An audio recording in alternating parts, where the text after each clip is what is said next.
আমার স্বামী একজন চরিত্রবান ছিলেন। আমি তাকে সবসময় অবহেলা করতাম। তারপরও সে কোনো রাগ করত না। একদিন রাস্তা থেকে একটা মেয়েকে নিয়ে আসলেন আমার বাড়িতে। মেয়েটা দেখতে খুবই সুন্দরী ছিল, কিন্তু মেয়েটিকে যে বাড়িতে নিয়ে আসলেন তার আমি কিছুই জানতাম না। মেয়েটিকে লুকিয়ে রাখতেন। একদিন আমি হঠাৎ রুমে গিয়ে যা দেখলাম তা দেখে আমার মনে হলো পায়ের নিচ থেকে মাটি সরে গেল। তাহলে পুরো ঘটনাটি আপনাদের বলি। আমি রাত 12টার দিকে বাড়ি ফিরছিলাম, হঠাৎ একটি মেয়ে পিছন থেকে বলতে লাগলো, এই যে শুনছেন, প্লিজ আমায় একটু হেল্প করেন। মেয়েলি কণ্ঠ শুনে পিছনে ফিরে তাকালো রাতুল। রাত প্রায় 1টা বাজে। এত রাতে একটা মেয়ে, তাও আবার কালো বোরকা, কালো হিজাব, হাত মোজা, পা মোজা পরা, হাতে বড়সড় একটা ব্যাগ। কিছুটা বিগড়ে গেল রাতুল।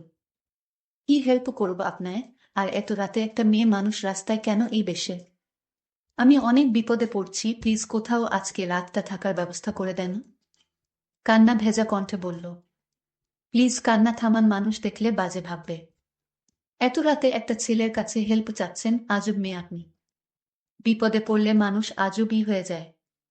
আজব হন আর যা ই হন, আমি আপনাকে কোথায় থাকার ব্যবস্থা করে দিই বলেন? আপনার বাসায় আজ রাতটা থাকা যাবে, বিশ্বাস করেন সকালে চলে যাব। এই মেয়ে, তোমার কমন সেন্স আছে? এত রাতে মেয়ে নিয়ে বাসায় গেলে আব্বু আম্মু আমায় কুইটটা লবণ দিবে। আমায় কোনোভাবে হেল্প করা যায় না? হেল্প হেল্প করতেছেন, এত রাতে বাসা থেকে বের হয়েছেন কেন? ঠিকানা কোথায় আপনার? বাসার ঠিকানা দেন, আমি বাসায় পৌঁছে দেই। বাসায় যাওয়ার হলে আর এত রাতে রাস্তায় থাকতাম না। আমার পরিবারে আপন কেউ নেই। সৎ মা বাবা নেই। তাহলে আমি হেল্প করতে পারব না। হাঁটতে শুরু করল রাতুল। মনের ভেতর খচখচ করতে লাগল। মেয়েটা হয়তো খুব বিপদে পড়ছে, নয়তো কি অপরিচিত কারো কাছে এত অনুরোধ করে। এখন তো রাস্তায় বখাটেদের অভাব হবে না যদি মেয়েটার কিছু হয়। এই ভেবে আবার পিছন হাঁটতে লাগল। আরে এখানেই তো ছিল, মেয়েটা কই গেল? আশেপাশে খুঁজতে লাগল। দেখে মেয়েটা দেয়ালের আড়ালে বসে আছে। এই যে শুনছেন? আমুচকা কারো ডাক শুনে হকচকিয়ে উঠে মেয়েটা। দেখে ওই ছেলেটা আবার আসছে। আপনি আবার কেন আসছেন? আপনার নিতে আসলাম। ইচ্ছা হলে আমার সাথে চলেন। রাতটা থেকে সকালে চলে এসেন। মেয়েটা কেঁদেই চলছে। প্লিজ কান্না থামান, চলেন আমার সাথে। বিশ্বাস করেন আমার মনে কোনো অন্য মতলব নেই। আমি সকালেই চলে আসব। আমি কি বলছি, আপনার মনে অন্য মতলব আছে। হাঁটতে শুরু করল দুজন। আমার ব্যাগটা একটু আপনার হাতে নিবেন? কেন? কেন? আজব মেয়ে তো আপনি, আপনার ব্যাগ টানাবেন আমায় দিয়ে? এভাবে বলছেন কেন? থাক, লাগবে না। হইছে, দেন, আমার আছে। ওরে বাবা, এত ওজন কেন ব্যাগ? এই আপনি কি বাসা থেকে পালিয়ে আসছেন? হুম। মাথা নিচু করে। কেন পালিয়েছেন? সেই কখন থেকে কেঁদেন যাচ্ছেন, প্লিজ কান্না থামান। আমার মতো বিপদে থাকলে আপনিও কাঁদতেন। আমার সৎ মা আমার ঠিক করছে একজন বুড়ো মানুষের সাথে। উনার 3টা বাচ্চা আছে, বউ আছে 3টা। পালিয়ে না আসলে ওই বুড়ো মানুষটার সাথে বিয়ে হয়ে যেত। পালিয়ে আসলেন, থাকবেন কোথায় সেটা ভাবেননি?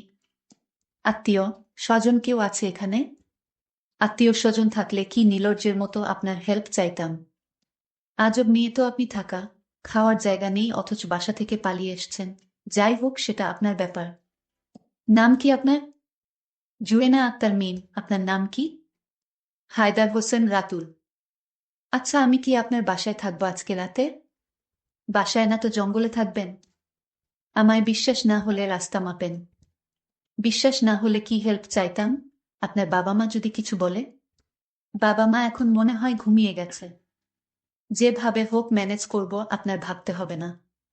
আমি আর হাঁটতে পারছি না। হাত পা অবশ হয়ে যাচ্ছে, গাড়ি ডাকলে ভালো হতো। বাসার সামনে এসে গাড়ি খুঁজেন? মানে? মানে আপনি এখন আমার বাসার সামনে দাঁড়িয়ে আছেন। আপনি একটু আড়ালে দাঁড়ান, আমি দেখে আসি বাবা মা ঘুমাইছে কিনা। আচ্ছা। বাসার ভিতরে ঢুকল রাতুল। বাবা মা ঘুমিয়ে গেছে। যাক, আল্লাহ রহমত করছে। এই আসেন, আস্তে আস্তে পা টিপে টিপে হাঁটবেন, কোনো শব্দ যেন না হয়। আচ্ছা। এই আপনার পায়ে কি পায়েল পড়ছেন? ঝুনঝুন শব্দ হচ্ছে। হ্যাঁ, মোজার নিচে পায়েল। আমি খুলে ফেলছি, ওয়েট। বাব্বা, মোজার নিচে পায়েল। রাতুল আর ঝুয়েনা আস্তে আস্তে পা টিপে টিপে বাসার ভেতর প্রবেশ করল, যাতে কেউ টের না পায়। রাতুল রুমের ভেতর ঢুকে দরজায় ছিটকানি লাগিয়ে দিল। মনে হয় দ্বিতীয় বিশ্বযুদ্ধ জয় করছে।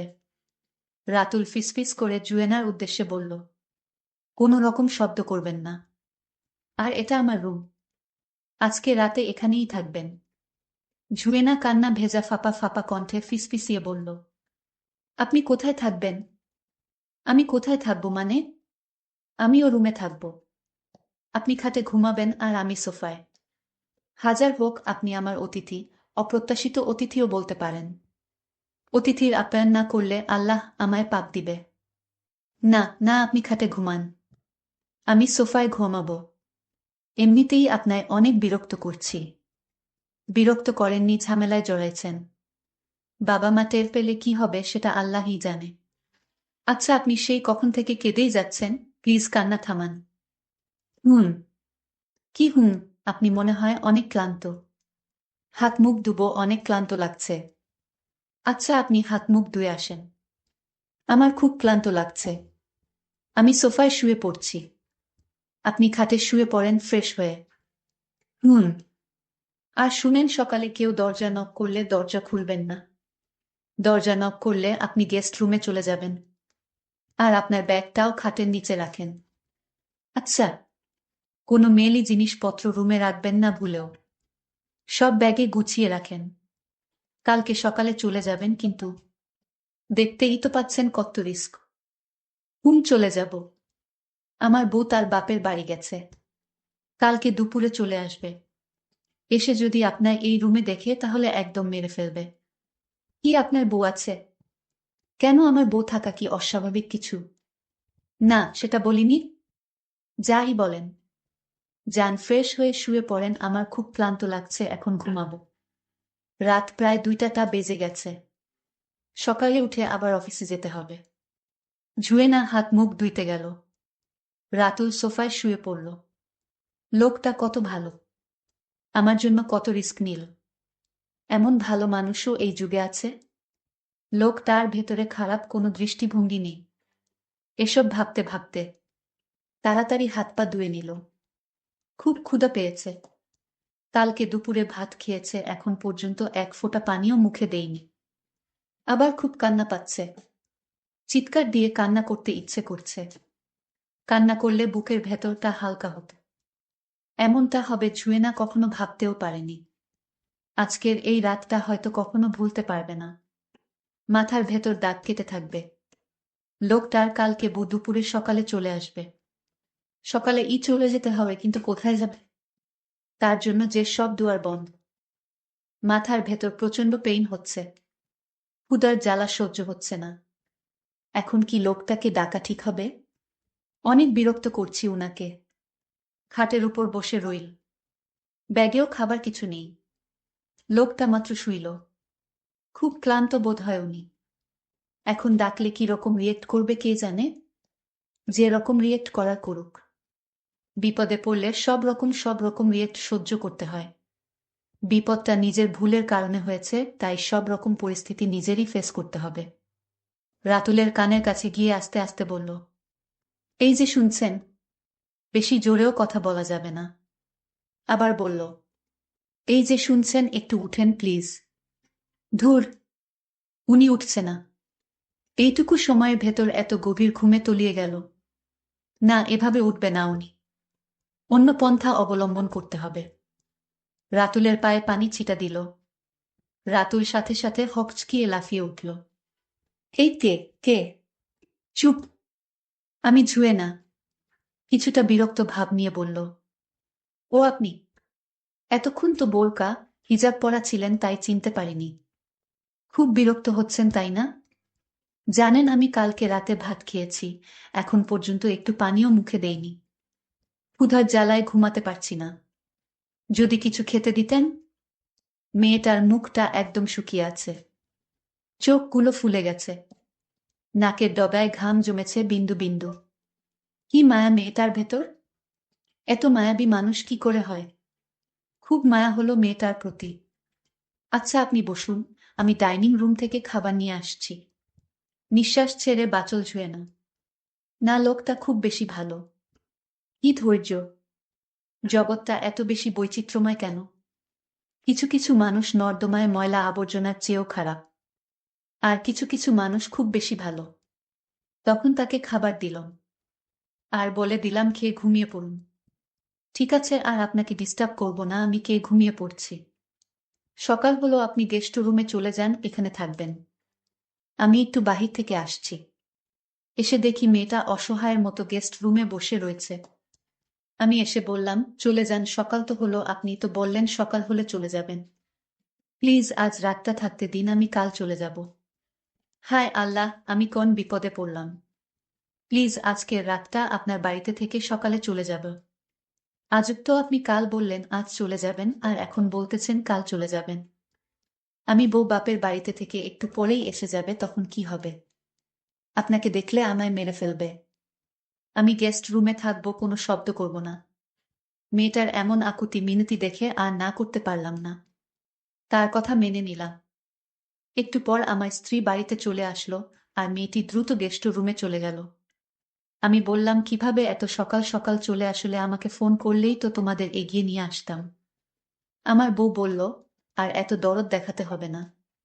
আমি এতদিন বাপের বাড়িতে ছিলাম, একটা ফোন দিয়ে খবর পর্যন্ত নেননি, আর এখন দরদ দেখাতে আসছে। তুমি এভাবে কথা বলছো কেন? এই 2টা দিন আমি একটু বিজি ছিলাম।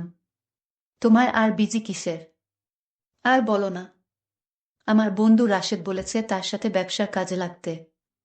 হয়েছে হয়েছে, এবার বাজারে যাও, দ্রুত বাজার নিয়ে এসো। আমি বাজার নিয়ে আসলাম। আমার বউ রান্না করতে গেল রান্নাঘরে। আমি এর ভিতরে একবার গেস্ট রুমে গেলাম, গিয়ে দেখি মেয়েটি ঘুমিয়ে আছে। আমি আস্তে আস্তে ডাক দিলাম, এই যে শোনেন। তখন জুয়েনা বলল, আমি ঘুমাইনি, আমি আপনার এবং আপনার স্ত্রীর কথা সব শুনেছি। আপনার মতো এত চরিত্রবান স্বামীর সাথে এরকম আচরণ করে আপনার স্ত্রী। আচ্ছা, আপনি জানেন আমি একটা নরকে আছি। আমার বাবা মা পছন্দ করে আমাকে এই মেয়েকে বিয়ে করেছিলাম, কিন্তু আমি আমার মনের মতো স্ত্রী পাইনি। হঠাৎ স্ত্রীর ডাক পড়ল। আমি আস্তে করে ওয়াশরুমের পাশ দিয়ে বের হয়ে গেলাম। আমার স্ত্রী বলতে লাগলো, তুমি ওয়াশরুমে ছিলে নাকি গেস্ট রুমে? আমি বলেছি গেস্ট রুমে গিয়েছিলাম, আমার একটা পুরাতন ব্যাগ খুঁজতে। ও তাই? ঠিক আছে, এখন রাতে খাবার খেয়ে নাও। তুমি খেয়েছো? খেয়েছি। এত ব্যান ব্যান না করে খেয়ে নাও। স্ত্রীর এরকম কথা শুনে কারো গলা দিয়ে ভাত নামবে না। তারপর আমার স্ত্রী যখন ঘুমিয়ে পড়ল, আমি কিছু খাবার নিয়ে গেস্ট রুমে চলে গেলাম। তারপর জুয়েনাকে বললাম, নাও, চুপচাপ খেয়ে নাও। তুমি খাবে না? না, আমি খাবো না। তুমি খেয়ে নাও। জুয়েনা আমাকে বলল, ঠিক আছে, আমিও ভাত খাবো না যদি আপনি না খান। না, তুমি কি বলছো? তুমি আমার কে? মনে করো আমি তোমার একজন আপনজন। জুয়েনার কথাগুলো শুনতে আমার খুব ভালো লাগতো। আমি জুয়েনাকে বললাম, আচ্ছা, তোমার কেমন ছেলে পছন্দ বলো, আমি তোমাকে বিয়ে দিব। আমার কেমন ছেলে পছন্দ জানতে চান? যদি বলি আপনার মতো। ও তাই জুয়েনা, আসলে আমি তোমার কথার মায়ায় পড়ে গেলাম। আমরা এসব গল্প করছিলাম। আমার স্ত্রী পাশ থেকে সব শুনে ফেলেছে ততক্ষণে। আমার স্ত্রী জুড়ে চিৎকার করে এলাকার মানুষ দিয়ে বাড়িতে ভিড় জমিয়ে ফেলেছে। জুয়েনা বলল, এখন কি হবে? কিছু হবে না। এলাকার মাতবর এসে আমাকে জিজ্ঞেস করল, তোমার ঘরে এই মেয়েকে কতদিন পর্যন্ত লুকিয়ে রেখেছিলে? মাদবর সাহেবের জবাবে আমি বললাম, কারো সম্বন্ধে ভালো করে না জেনে বাজে মন্তব্য করবেন না। এই মেয়েটি বিপদে পড়ে রাস্তায় কাঁদছিল রাত 2টার দিকে। আমি তাকে আমার বাড়িতে আশ্রয় দিয়েছি। এটা কি আমার অপরাধ? এলাকার লোক বলল, ভালো কথা, আশ্রয় দিয়েছে, কিন্তু তাকে লুকিয়ে রাখলে কেন? তার জবাবে আমি বললাম, আমি তাকে লুকিয়ে রেখেছি আমার স্ত্রীর জন্য। কারণ আমার স্ত্রী যদি অনুমতি নিতাম তাহলে কোনোদিন মেয়েটাকে আশ্রয় দিত না, আর তাই তাকে লুকিয়ে রেখেছিলাম। এটা আমরা মেনে নিতে পারলাম না। মাতবর সাহেব না মেনে নিতে পারলে আমাকে কি করতে হবে বলেন? তোমাকে এর শাস্তি হিসেবে এই গ্রাম ছাড়া হতে হবে। এলাকার সব মানুষ বলাবলি করতেছে। হঠাৎ করে জুয়েনা বলে উঠল, মাতবর সাহেব, আমি রাতুলকে বিয়ে করতে চাই। রাতুলের মতো মানুষ পাওয়া এই যুগে ভাগ্যর ব্যাপার। যদি রাতুল চায় আমি তাকে বিয়ে করতে চাই, তবু রাতুলকে গ্রাম ছাড়া হতে দিব না। কারণ রাতুল সৎ আদর্শবান ব্যক্তি, তার মতো ছেলের বউ হওয়া ভাগ্যর ব্যাপার। আমি তো অবাক হয়ে গেলাম জুয়েনার কথা শুনে। এইদিকে আমার স্ত্রী বলল, তোর কত বড় সাহস, তুই আমার স্বামীকে আমার কাছ থেকে কেড়ে নিতে চাস?